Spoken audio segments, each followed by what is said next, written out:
something big is happening in British politics.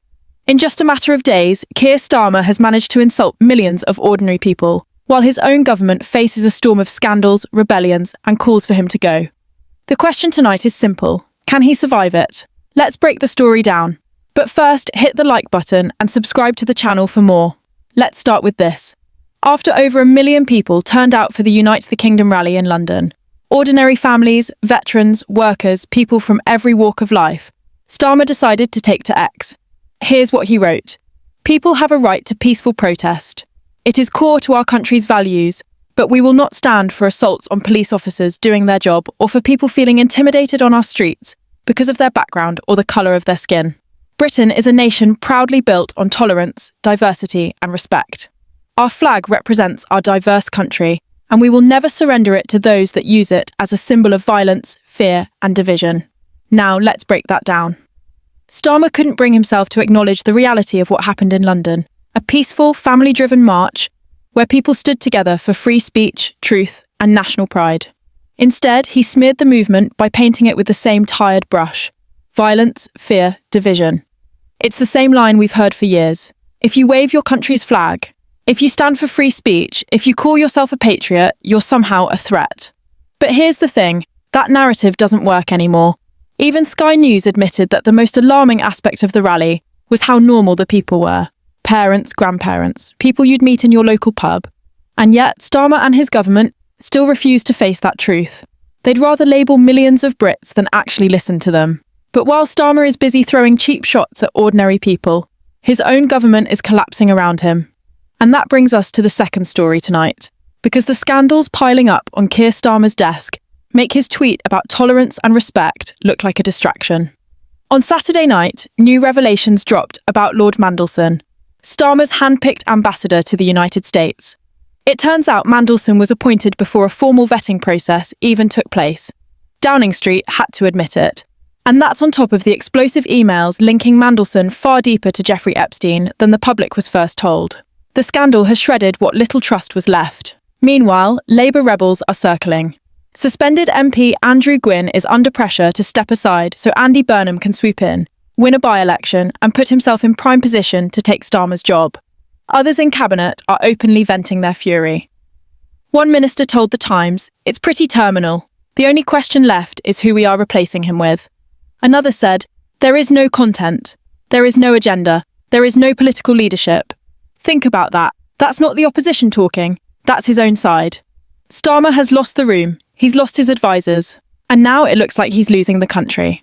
Because while Labour tears itself apart, Reform UK continues to surge. The latest polling shows Reform on 34%, almost double Labour support at 19%. If an election were held today, the projections say Nigel Farage could command a majority of 445 members of Parliament. That would wipe out the cabinet, wipe out Labour's heartlands, and put Farage in number 10.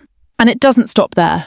Elon Musk himself appeared by video link at the Unite the Kingdom rally, calling for nothing less than a dissolution of Parliament and a fresh election. Musk warned that Britain doesn't have another 4 years to endure this rudderless leadership. That message landed at the same time Donald Trump is preparing to arrive in Britain for a second state visit where a landmark tech deal is on the table. All while whispers grow that Mandelson, still a ruthless political operator, could move against Starmer the moment he returns from the US. So let's put it plainly. In the space of 1 week, Keir Starmer has insulted over 1 million British patriots by smearing them with lies, watched his ambassador scandal explode in the press, seen cabinet ministers turn against him, and faced a Reform UK surge that threatens to annihilate Labour at the ballot box. This isn't just political turbulence. This looks like a prime minister who is finished. Even his own MPs are saying it out loud. He cannot lead them into the next election. So when Starmer tweets about tolerance, diversity, and respect, remember this. The people who stood tall in London that day were peaceful, proud, and united. The violence, the division, the fear, that's not on the Patriots. That's on a government collapsing under the weight of its own scandals. In other news, Reform UK has bagged another 4 by-election wins, 3 of which were clinched from Labour in a fresh blow to Keir Starmer. Voters headed to the polls again this week, with 6 by-elections held across the UK. Nigel Farage's party secured the most votes in 4 of these elections, bouncing back from a by-election held in Stopsley, Bedfordshire, last week where it narrowly missed out on success.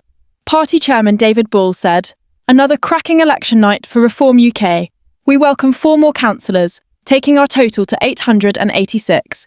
We are on the move, on the rise, and ready for the general election." Reform's head of policy, Zia Youssef, said, 4 more council by-election wins for Reform. The turquoise tidal wave rolls on. The triple defeat for Labour in this week's by-elections serves as another blow for the Prime Minister's party, which is facing scrutiny after Lord Mandelson's sacking over his ties to Jeffrey Epstein. Where did Reform win? Pelaw. Claiming the seat from the Tories, Reform UK candidate Graham Eardley bagged 1,231 votes in the by-election in Pelaw. The Tories were not far behind, however, taking home 1,176 votes. Labour, meanwhile, fell into 4th place, just behind the Greens, securing just 125 votes. During his campaign, Mr Eardley pledged to tackle concerns from residents about the West Midlands village being used as a rat run by motorists if elected. Following his by-election victory, he said, "I will do my best to represent all of our village." The Pelaw by-election results.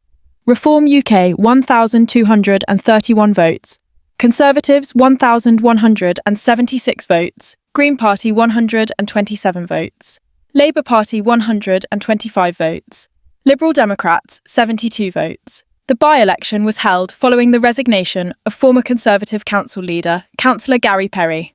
Stockfold, Bedfordshire. Reform also saw success in Stockfold, Bedfordshire, taking the seat from Labour. The winning party's candidate, Marion Mason, stormed ahead with 823 votes. The Tories trailed behind in 2nd place with 559 votes. Reacting to the win, Reform's North Bedfordshire group said, "This result is testimony to what can be achieved when a community comes together for a better future. Thank you to every single resident who put their trust in us and voted Reform. Thank you to our amazing and hard-working volunteers whose tireless effort made this possible. And a special thank you to Marion Mason, who bravely stood and took on the challenge. Your dedication has delivered this incredible result." The full results. Reform UK 823 votes, Conservatives 559 votes, Labour 532 votes, Green Party 416 votes, Lib Dems 339 votes. Newmarket East, West Suffolk. In another loss for Keir Starmer's party, Reform claimed the seat from Labour in Newmarket East, West Suffolk.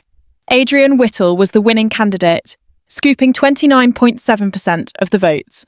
Labour fell behind in 4th place, taking home 15.3% of votes.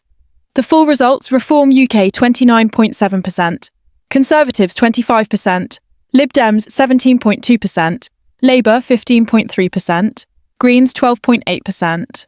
Ilted, Wales. Another Labour seat was turned turquoise in the Ilted division in the Vale of Glamorgan, Wales.